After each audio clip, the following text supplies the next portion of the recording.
Hey guys, this is Notron96 here. This is my first video.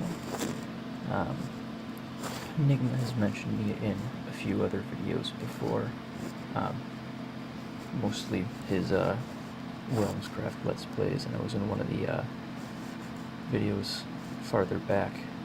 Um, but today I'm going to start a Let's Play of the game Factorio.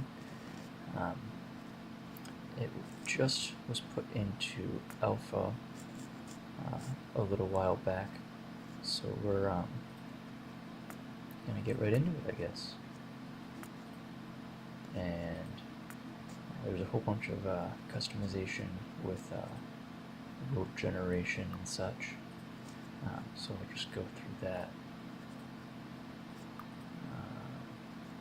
I've only ever done one map before. I did get to the end of the game, and it took just about 60 hours of gameplay to do so. So it's not short by any means. So I think I'm going to keep a lot of these pretty high because I'm still pretty new to the game, and I'm not super confident with my abilities here yet.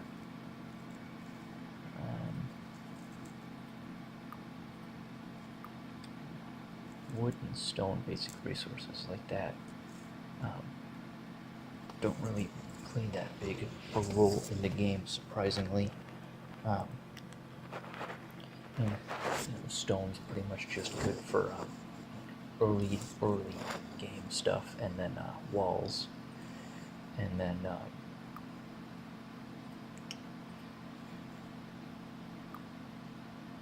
wood is really only good for wooden chests and small electric poles, which you grow out of both of those very, very quickly.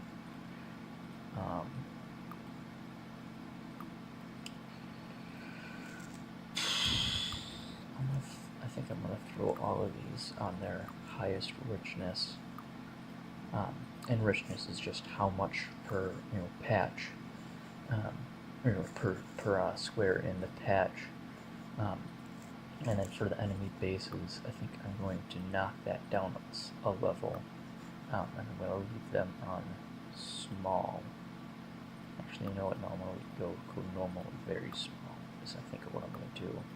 And I'm going to put their richness on very good, because whenever you destroy one of their buildings, which is what spawns them, it drops these things called alien artifacts, which you need for a lot of end game materials. I'm going to set the starting area to very big, and that just sets how closely the enemies can spawn in relation to your initial spawn. And this is peaceful mode. I had it on for my first playthrough, and just so we're not being attacked constantly, I think I'm going to turn it on. What sucks though is you can't turn it off. It'd be nice if you could leave it on for the beginning, and that way you could get yourself established, set up some defenses and such, and then turn it off later. But I guess that would be sort of cheaty in a way, so this is how it starts. It's the Factorio free play. Your task is to prepare the planet for colonizing forces. The landing ships would be vulnerable to the aliens' bases. They can be protected by a rocket defense, and I did get the rocket defense. That's what I mean by I finished the game. And there's a whole bunch of technology and such.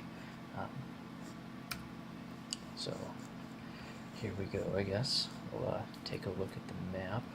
We got quite a bit of iron over here. Iron is going to be extremely important. I do not see a whole lot of coal around here, which is not good.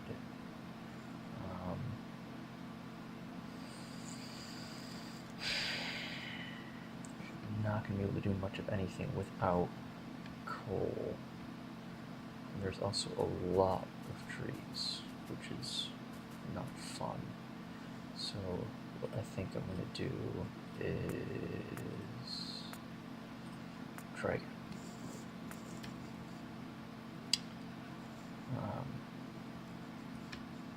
We got a decent patch there, and there's probably, I guess, yeah, this looks like it'll work.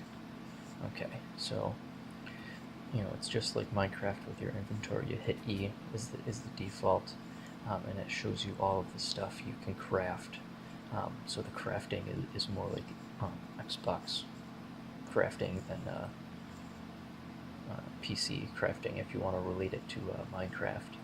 And what I'm going to do first is I'm going to make an iron axe, because mining stuff by hand, just like in Minecraft, takes forever, and you do start out with 8 iron plates, a pistol, and 10 magazines, a stone furnace, and a burner mining drill.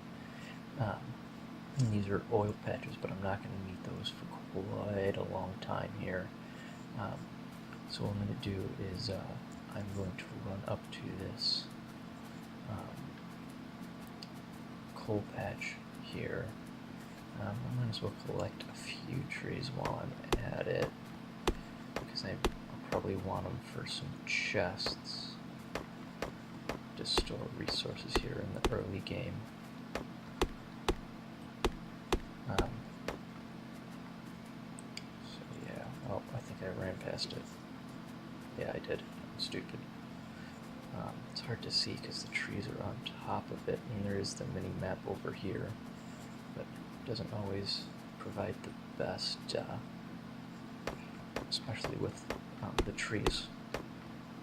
If they're on top of the ore patches, it can be hard to see. Like I was saying, with the richness, so each one of these squares, you see over on the side, on the right side. I can't really mouse over it because it disappears if I move my mouse. But it says, coal, mining hardness, mining time, and the amount is 3,802. That means there's that many pieces of coal in that one little square highlighted by the yellow corners there. And you can see that each square is different. So I'm just gonna mine out a few pieces of coal here so that I can get my mining drill and my furnace going. I'll probably grab like, well, I guess 10's pretty good for now. And smelting works pretty similar to Minecraft as well, but there's a few differences that I actually like a lot. Mainly that if you place something down like this, like a mining drill, you can right click to get half the stack just like you would in Minecraft, or you can shift click. But what's nice is if you shift right click, it'll auto transfer half the stack just like it would normally if in Minecraft. If you shift left click, you can also do it with the pile splitting, which is a nice tweak. But I don't know if you noticed here, if I how do I want to show this? If I take this away, you'll see it's using up this piece of coal, and there's an iron ore, and there's a tiny bit left of that piece of coal, but its output is full, so it stops. So instead of burning off that last little bit of the piece of coal, it just stops using it, and it stays in the burner mining drill so that it can resume that burning that coal. And then I want to go, the gray here is iron, as you probably figured out. Orange is copper, black is coal, purple is the oil that I showed you. You may or may not be able to see it, but these weird green discolorations are trees, and then these tan type colored patches are stone. So I'm going to run over to one of those. Like I said, stone isn't super important, so I didn't turn up the size or richness of those. I'm just going to sit here for a second and mine up some of this. for a furnace and a drill. And there's also a feature where just mousing over it, you can click the button. I want to say the default is F, but I have a couple extra buttons on the side of my mouse, so I set it to one of those because I find it easier to use that. But that'll take whatever's in the output slot of that, or that machine or whatever it is, and transfer it to your inventory automatically. And then you can see here we've got the burner mining drill, which requires a stone furnace, 3 iron plates, and 3 iron gears. So here's the furnace, which just requires 5 stone, and then here's the iron gears, it takes 2 iron plates. And then you'll see the little clock symbol with the 0.5, that means it takes half a second to make those gears. And then with iron sticks here, it's only 1 iron plate, it's still half a second. You see the 2x iron stick, so it takes 1 iron plate to make 2 sticks, whereas this takes 2 iron plates to make 1 iron gear. So it's it's pretty easy to learn all of that stuff. So what I'm going to do is going to make another burner mining drill and another furnace. Actually, I want to make 2 burner mining drills. Yeah. And a neat little trick that I learned from Zisto, who is another YouTuber. Some of you may have heard of him. He did, first time I heard of him, he was doing a Terraria Let's Play with, I believe, Etho. And then, unlike with Minecraft, you can't use the mouse wheel to switch between the items in your inventory because it's used for the zoom. You have to use the buttons on the numbers at the top of your keyboard. For the first 5 slots is 1 through 5, and then if you hold down Shift and then 1 through 5 will allow you to access the second 5, or you can actually click on them. But the neat thing about this setup here is what I have is an Alt key turns on the extra data, is what it's called, or something like that, and it makes your life so much easier if you just leave it on. What it is, I've got the output of these 2 drills pointing into each other, so if I put one piece of coal in here, it mines coal faster than it burns it. So what it'll do is this coal that it's mining will be put into this drill, and then as it mines, it'll put it into this drill, and it just starts an endless loop until it runs out of coal to mine. And then, with that trick where you hover over something and you can click out its output, you can just walk past and collect a bunch of coal, which is a really, really nice feature. And then I'm going to take, and I'll show you that transfer instead of splitting it manually. You can hold down the Shift key and right-click it, and it'll only transfer half. And since this already has a few pieces, I'm going to split it again. And I'm going to take the iron there.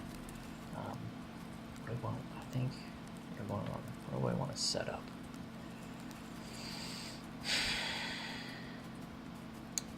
I think I'm just going to get some more stone for now. Oh, the top right, up by the mini-map, sort of, you'll see some smoke clouds type of a thing. That's what the game calls pollution. And if I didn't have peaceful mode on, that would attract the aliens. They don't like the pollution. And on the mini-map, you may be able to see there's a slight red tinge in the middle of it. And that shows you how far the pollution is spreading, and the more intense that red hue is, the more polluted the air in that area is. So I think I'm going to run over here to the copper. You don't need a lot of copper in the early game. You don't need much at all, really. And then with crafting, you can either left-click it to craft 1, right-click it to craft 5, or shift left-click it to craft as many as you have resources for. And if an item requires other items. As you probably noticed when I did the drills, I only clicked on the drill and it crafted the furnaces and the gears before I crafted the drill. I didn't have to go and craft all of the components of the item.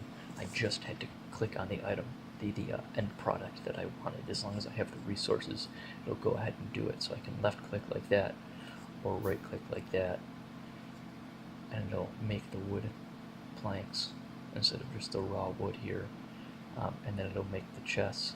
And then another nice thing is if you click and you don't want it, crap, I didn't mean to craft that there, you can click it down here and it'll cancel it, and the same thing applies. Left click is 1, right click is 5, and shift left click is everything. So what I'm going to do, I don't have any more coal with me, crap.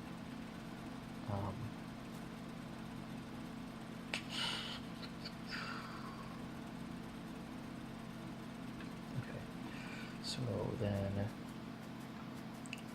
my burner drill there ran out too, crap. And you can still break stuff even if you have things in your hands, just like if you were holding pork in your hand in Minecraft or something stupid. And then with the nice thing about drills, even the more advanced drills later on in the game, which I may even have by the end of this episode, I don't know. Just occurred to me that I probably should have been keeping... Oh wait, no, I have. I'm stupid. I have been keeping track of the length here. It's been about 16 minutes so far. Actually closer to 17, but either way, I just picked up 2 stacks of coal here, and I'm going to throw that in here. And then a nice thing about chests, if you left click this X, you can see it starts highlighting the boxes red. That limits the amount of inventory slots in the chest that machines can use. So once it fills up these 5 slots, it'll stop the machine, just as if the output of the machine was full when I was demonstrating the coal usage over here. And because I need a lot of iron, I am just going to throw half a stack of coal into each of those. But I'm only going to throw that much into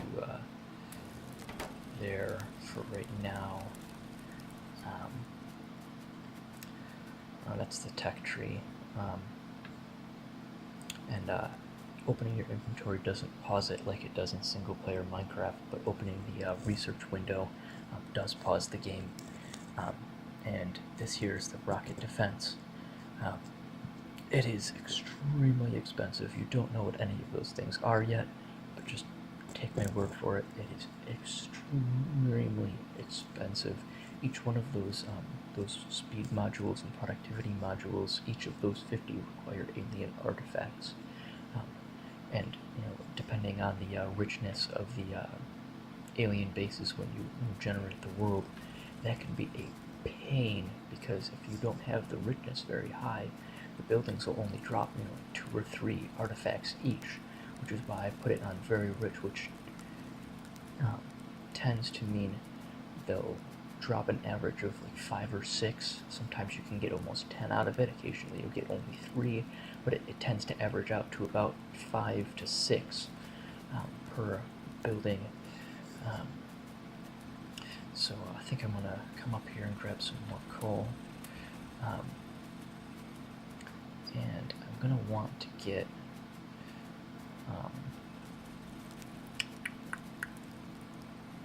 some power set up soon. I don't think I'm gonna have the drills set up by the end of this episode, guys, or the next level of drills. I'm not anywhere near that point, really, actually. Throw that in there. What do I want to do now, then?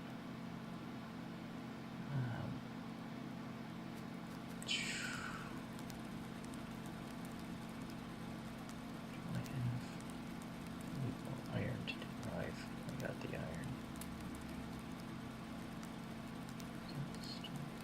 Yeah, I can do that. And I'm gonna pop up here and grab like half a stack of stone. Yeah. And I'm gonna make another furnace. Yeah. And when you have an item selected, the default key to rotate it is R, I believe. But I set it to mouse 3, which is when you click your scroll wheel on your mouse. I just like it better. And if you don't have any items selected and you mouse over a structure, you can also rotate it. But if you have something in your hand, even if it's the same item, it won't rotate it. It'll rotate what you have in your hand, unless the item is comparable, meaning it's, if you have a wooden chest placed and you have an iron chest in your hand and you right-click it, it will usually alter it. It doesn't do it with burner mining drills for whatever reason. But I'll see if I can't get a better example of that later on. And then these here are what's called transport belts. And, oh crap, I'm gonna need,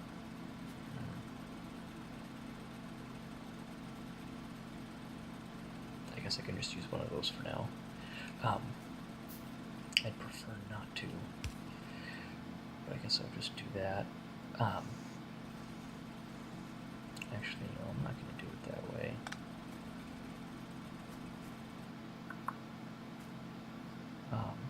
What was I going to say? I forgot. I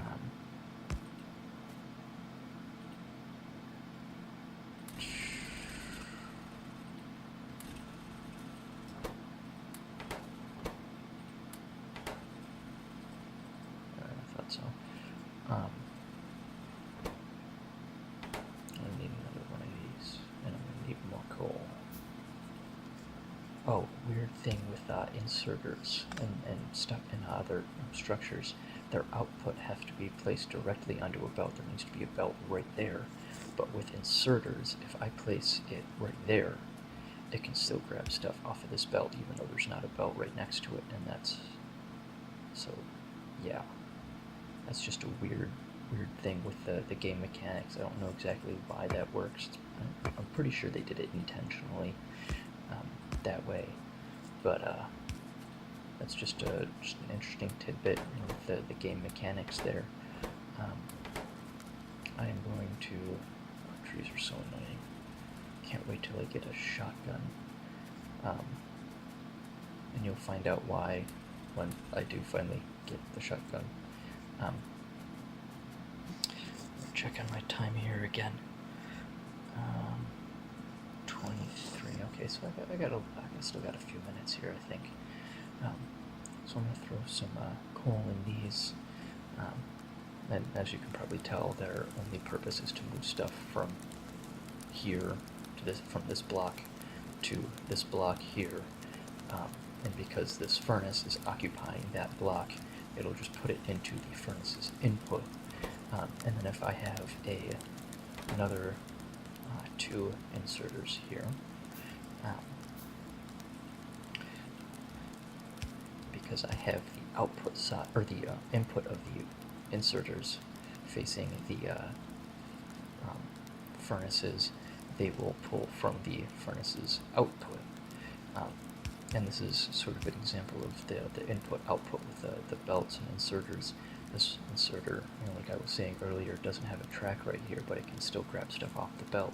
Whereas if I didn't have the track there, it would just place it on the ground. It wouldn't actually put it on the track. So it's weird that it only works one way and not the other.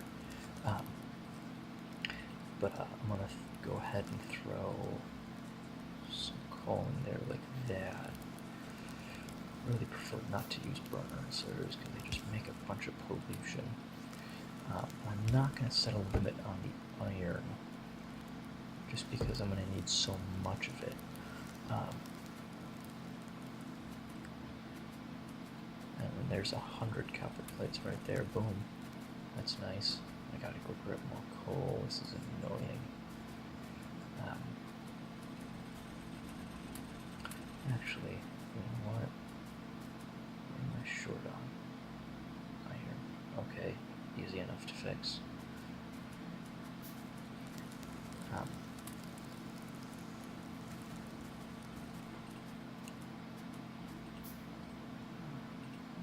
don't want to give it a whole lot of coal.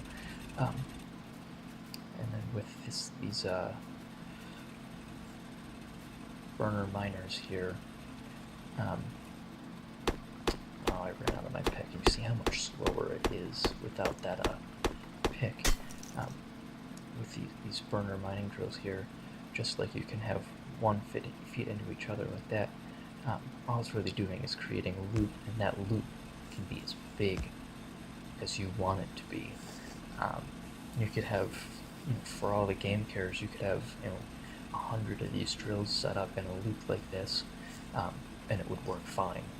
It doesn't work with the later drills because the later drills are powered by electricity and not coal.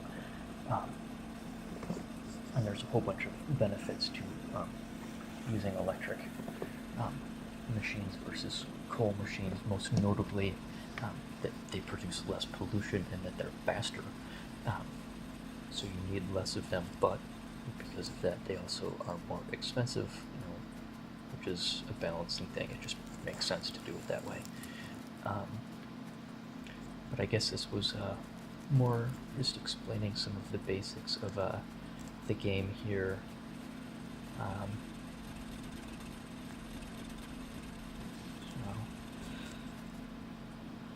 trying to think exactly what I want to do. I should probably set up some power here.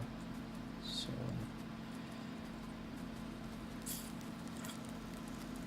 yeah,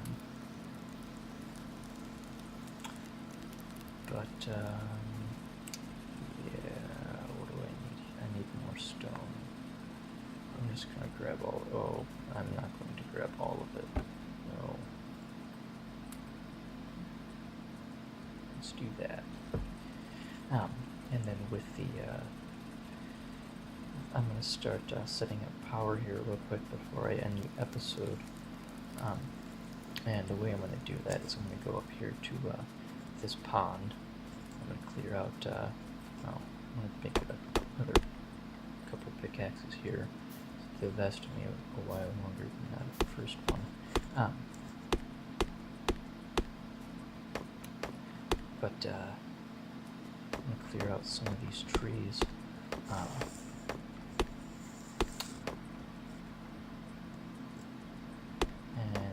Going to start crafting some stuff up in a second here. What I'm going to do is I'm going to make one of these offshore pumps, and you can see it requires quite a few things there. I'm going to craft, let's say, 5 boilers here, and I'm going to make all 4 steam engines. I probably don't need that many, but as you'll probably find out soon enough, I like overkill because wizards. So, yeah. There are a few more trees while those are finishing up. And then what I'm going to do with these is I'm going to take the offshore pump that I crafted, and you'll see, it's only green when it's placed on the coast, and I'm clicking the mouse 3 button, which is the button that rotates it, and it won't rotate, but if I have it on the ground here, it will, and that's because it knows it can't be placed any other way than this. So it's sort of nice. And then I'm going to take the boilers, and again, I can't rotate them, so they will automatically align themselves, whereas the steam engines, on the other hand here, will not auto-align themselves. They're the only part of this process that won't auto-align themselves like that. And you'll see on the side here, this is health, resistances, resistance to different damage types, or something like that. We don't really explain it, sort of like Minecraft, it's going to figure it out on your own. Temperature is 15, which I'm assuming is the normal temperature on the surface of this planet, And then it's got water at 9.8, performance and available performance, and I'll explain those later on. But I just passed the 30-minute mark here. I'm going to have to wrap it up soon, I think. I don't want to make this too long and boring and draw it on forever and a day. So, yeah, I think I'm just going to throw some coal into these boilers here. And you'll notice, these red triangles. It means they're not connected to the power grid, because I don't have a power grid yet. And then the red triangles that were on these means they were out of fuel, and you'll notice it on the other things over there.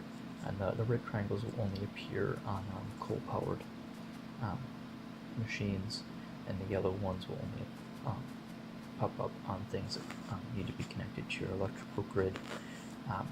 But I think that's going to conclude this episode of our Factorio Let's Play on the Polka-Dot Squad.